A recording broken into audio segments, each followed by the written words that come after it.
Does anyone remember when I made a joke about chiropractors? It was about a week back. Okay, that's bad. God bless America. That's legendarily bad. That's so bad. I don't even know what I'm going to make right now. Talk about a week back, a week front here. I don't know how to quantify that. That was horrible. So here's what I'm going to talk about today. I'm going to talk about how social media influences, isolates, and backpedals when it's caught. You know, Elon Musk bought Twitter. He's probably going to buy Facebook too. Facebook lost millions, probably billions on Meta.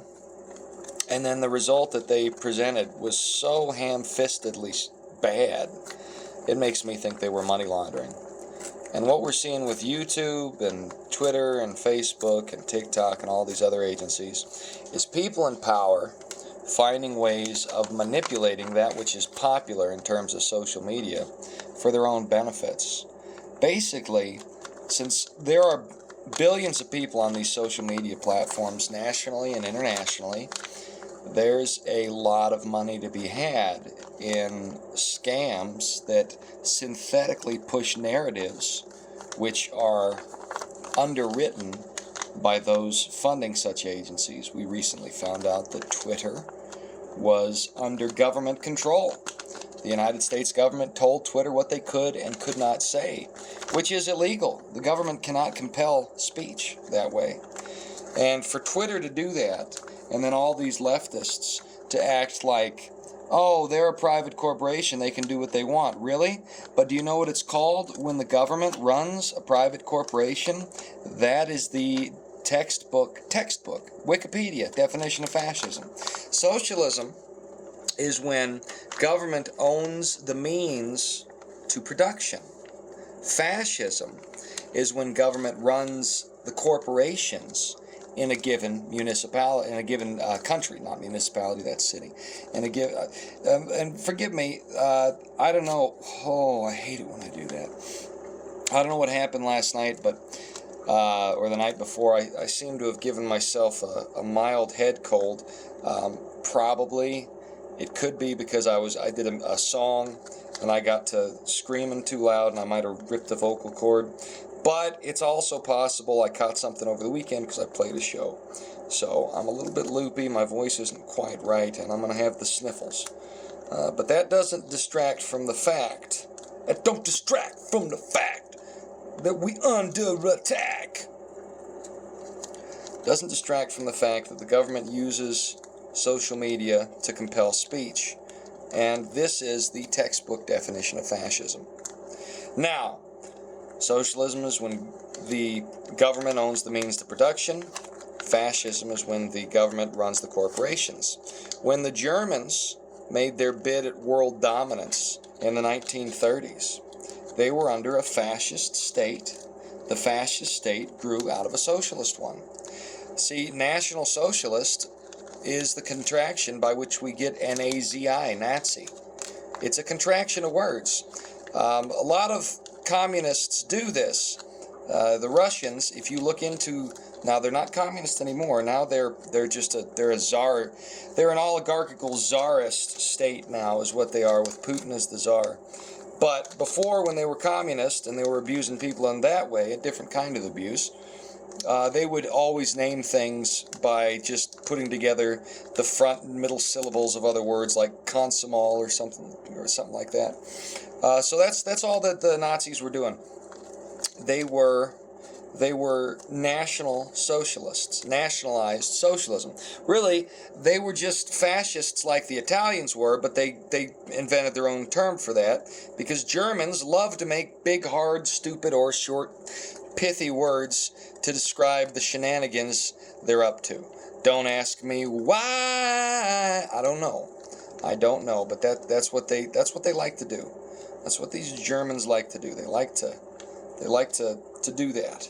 and do that and do that and do that. So they do it and they do it and they do it. So, when we're talking about concepts such as social media companies being compelled by the government to do what the government asks them to, it's very important at that point to ask ourselves, how does that differ from fascism? And the answer is very simple. It doesn't. It's just been rebranded, and modern young people don't know what they're dealing with. Have you seen those man in the street videos where Generation Z doesn't even know what continent we live on? Have you seen that? Because I've seen that. It's sad, it's funny, it's disturbing, it's a cornucopia of emotions. It's like one of those Mexican candies that have sugar, salt, and spicy stuff all at the same time. It's weird, is what it is. Kind of like whatever the heck it is that I've just made here. Weird, ladies and gentlemen. Weird, like that stripper who ate the chains on The Whitest Kids You Know. And by the way, if you remember the sort of long-haired guy who was one of the main actors and played that stripper Weird in The Whitest Kids You Know, he's dead now. And he was also regularly calling out the government regarding their chicanery. So, what does that mean? I don't know. I don't know. I don't know. You tell me what it means. Could mean quite a variety of things. It really could. Could mean nothing at all. I don't know, you know. I'm just a dude. I'm just a dude trying to exude good dude vibes. Anyway, so our government, when our government controls the media, that is textbook fascism. And we shouldn't delude ourselves regarding that. We really shouldn't. What we should do is recognize it and call them out for it, which is what I do. But nobody knows me. Here's the thing, though.